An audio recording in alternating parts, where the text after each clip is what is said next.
Lycoris Recoil, or as it's abbreviated in Japanese, Rico Rico. In English, it doesn't quite get there, but it's close enough. There are definitely worse titles out there. So for the most part, this is a very good show, but there are two things in particular that I find to be a little played out and annoying. The first one, I don't really have a good term for this, so I'm just going to call this moe terrorism. It's when you have terrorist activity or other, significant criminal activity that's really cutesified to appeal to the sensibilities of your typical anime fan who's into that cuteness aesthetic.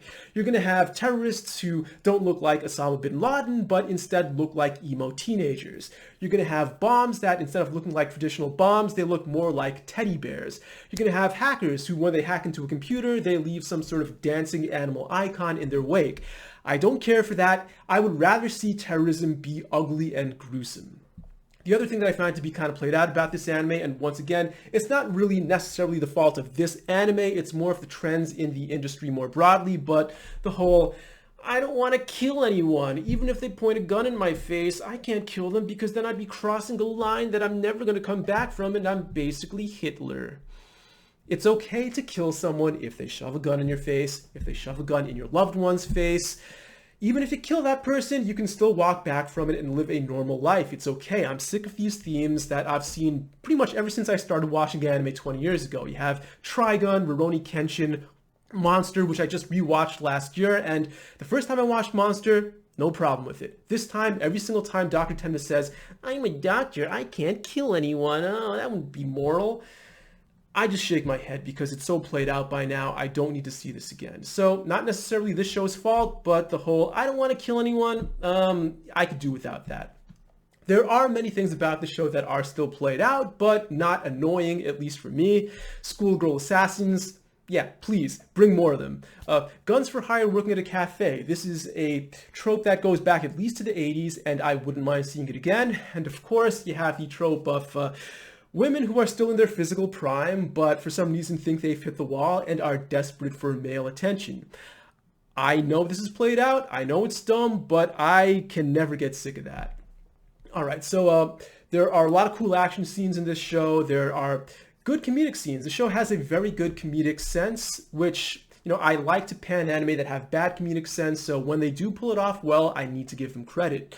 There are a lot of likable characters, not all of them, but many of them, at least the people who work at the Rico Rico Cafe. My favorite character, let's see, where am I pointing? The blonde girl over here, Chisato. Usually the Genki, upbeat, a really positive girl is not my favorite because that tends to come along with being airheaded. But this girl instead, what I like about her is that she is actually amusingly smug, and I love it when that part of her personality shines through. So, she is my favorite character this time around. Other things I like about the show, they use a lot of real locations, or at least references to real locations like the Tokyo Skytree, Asakusa. If you live in Japan, you really appreciate this, even though it doesn't mean so much for you if you live overseas. The licorice flower, or the higanbana as it's called in Japan, it's a flower that I've really come to like ever since moving here, because yes, there is the cultural association with death, but that's not the main reason I like it. It's a cool looking flower, and also it has the interesting characteristic of blooming around the autumnal equinox. So I actually just saw a few in the wild last week, and it's always cool to see it blooming around this time of year.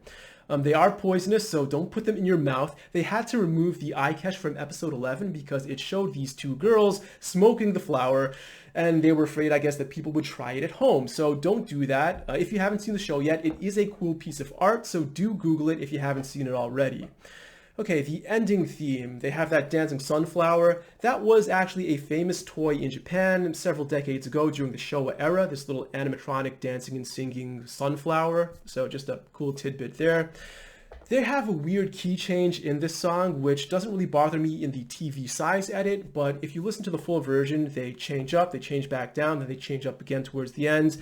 I don't care for that. If you're doing a pop song, you are allowed one key change. You can only go up, and you have to do it at the end of the song. Otherwise, it displeases me, and it is a nuisance when you're trying to sing the song at karaoke. Okay, so that's all. A great show overall, especially if you can get over the moralizing over not wanting to kill anyone, and also the moe terrorism. Final grade, double plus.